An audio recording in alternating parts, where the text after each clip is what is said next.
चला तर मंडळी, आज असे मस्त पोहे बनवायचेत बरं का, सुटसुटीत. आणि सकाळी केले तर संध्याकाळपर्यंत एकदम मऊ राहतात. एक ट्रिक्स सांगणारे खूप मस्त पोहे होतात. आपण जसे बाहेरचे पोहे खातो ना, सेम तसेच पोहे पोहे बनवायला पण सोपे आणि राहतात तर एकदम सकाळपासून संध्याकाळपर्यंत मोकळे सुटसुटीत. कडक बिलकुल होणार नाही. पोहे स्वच्छ चाळून घ्यायचेत आपल्याला चाळणीने.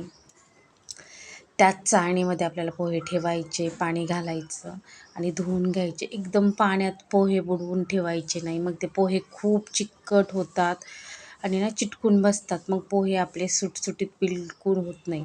1 किंवा 2 पाण्याने धुवा. 2 पाण्याने धुतल्यावर पोहे खूप चिकट होतात. एकाच पाण्याने पण स्वच्छ धुवून घ्यायचे पोहे आणि त्याच चाळणीमध्ये आपल्याला ना निथळायला ठेवायचे आहेत. अशा अशा पद्धतीने आपल्याला पोहे धुवून निथळायला ठेवायचे.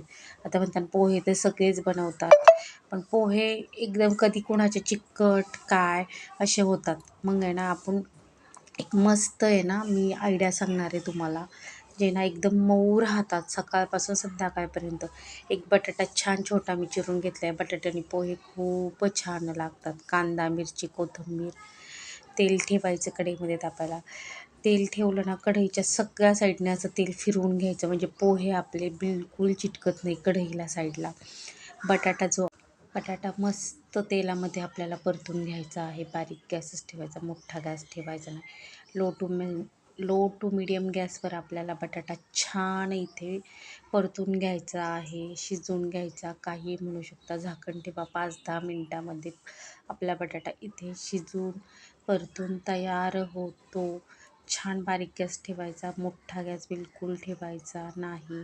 थोडासा कढईला लागतो, थोडंसं मीठ घालायचं, म्हणजे तो छान शिजलाही जातो एकदम मऊ असा. तुम्हाला शेंगदाणे आवडत असेल तर इथे शेंगदाणे तळून घ्या. मला आवडत नाही म्हणून मी शेंगदाणे घातले नाही. त्याच कढईमध्ये तेल घालायचं, थोडंसं मोहरी घालायची, जिरे वगैरे काही घालायचं नाही. चिरलेला कांदा, आधी हिरवी मिरची घालायची. हिरव्या मिरचीनंतर थोडीशी हिरवी मिरची आपल्याला ना तेलामध्ये परतून घ्यायची. हिरवी मिरची थोडीशी जास्त घ्यायची. तिखट पोहे खायला खूप मस्त लागतात, एकदम झणझणीत पोहे. त्याला आंबट, गोड, तिखट अशी चव असते ना, पोहे खूप छान लागतात. कांदा, कढीपत्ता घालून घ्यायचा. फक्त आपल्याला परतून घ्यायचं आहे, सोनेरी रंग वगैरे येईपर्यंत. काही असं काही परतायचं वगैरे नाही आहे. छान बारीक गॅसवर आपला परतून झाल्याच्या नंतर जो आपण बटाटा ठेवलेला होता शिजून, तो घालून घ्यायचा आहे. तोही छान इथे तेलामध्ये, कांद्यामध्ये परतून घ्यायचा बरं का. मोठा गॅस करायचा नाही, नाहीतर सगळं आपलं इथं जे आहे ते करपतं. हळद घालून घ्यायची. हळद घातल्याच्या नंतर इथे आपल्याला मीठ घालायचं आहे चवीप्रमाणे. मीठ घातल्याच्यानंतर साखर घालायची थोडीशी, आवडत असेल तर घाला, पण साखरेमुळं पोह्याला खूप छान टेस्ट येते. आणि सगळं छान मिक्स करायचं आहे. आणि मी एक तुम्हाला टिप्स सांगणार आहे. इथे सगळं मिक्स झाल्याच्यानंतर आपल्याला थोडंसं इथे पाणी घालायचं आहे. आता म्हणताना हे काय बाई पाणी सांगती, पाणी घालायचं आणि छान सगळं मिक्स करायचं आहे. आपण बाहेरचे जे पोहे खातो, इथे तरी मी थोडंसं पाणी घातलं आहे. ते भरपूर क्वांटिटीत पाणी घालतात, त्याच्यामुळे त्यांचे पोहे सकाळपासून संध्याकाळपर्यंत मऊ राहतात. एक अर्धा लिंबाचा रस घालायचा आणि छान परत सगळं परतून घ्यायचं. मी आणखीन थोडंसं पाणी घातलेलं आहे, बघू शकता. छान सगळं इथे परतलेलं आहे पाण्यामध्ये. पाण्याची क्वांटिटी भरपूर आहे, कमी नाही आहे. आणि आता हे पोहे घालून घ्यायचे आहेत आपल्याला. पोहे घातल्याच्या नंतर सगळे हाताने मोकळे करून घ्यायचे. एकदम चिटकून बसले असले तरी छान सगळे मोकळे झाल्याच्यानंतर सगळे मिक्स करून घ्यायचे आहे पोह्याला.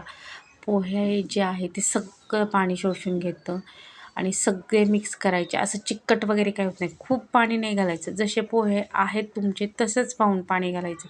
नाहीतर पोहे थोडे पाणी जास्त असं नाही करायचं. जसे पोहे आहेत तसे थोडेसं घालायचं. ह्याच्यापेक्षा कमी असेल तर थोडं कमी घालायचं, जास्त असेल तर जास्त घालायचं. छान सगळं मिक्स करून घ्यायचं. पोहे कुठंही चिकट दिसत नाही आहेत, बघू शकता तुम्ही. सगळे छान मिक्स करून घ्यायचे. हळद, मीठ, साखर सगळं पूर्ण पोह्यांना लागलं पाहिजे. एक झाकण ठेवायचं 2-3 मिनटं, एक वाफ येईपर्यंत. वाफ आली की पोहे खूप छान होतात. साखर, मीठ सगळं पोह्यांना लागलं जातं. मस्त कोथिंबीर भुरभुरायची. शेंगदाणे आवडत असेल तर ते घाला, नसेल आवडत तर स्किप करा, चॉईस तुमची आहे. छान सगळं मिक्स करून घ्यायचं इथं पोहे. खूप छान लागतात. माझे राहिलेले पोहे मी संध्याकाळी खाल्ले त्यातले, पण जसेचे तसे मऊ राहिले होते पोहे, बिलकुल कडक झाले नाही. एका छोट्या डब्यामध्ये ठेवले ना पोहे जसेचे तसे मऊ राहतात. गरम करायची ही गरज पडत नाही. अशा पद्धतीने तुम्ही पण एकदा नक्की पोहे करून बघा. व्हिडिओ थोडा जरी आवडला तरी लाईक, शेअर, सबस्क्राईब करा. अशा पद्धतीने पोहे बनवा तुम्ही. तिखट झणझणीत पोहे खायला खूप मस्त लागतात. चला तर मग बाय, भेटू पुढच्या व्हिडिओमध्ये.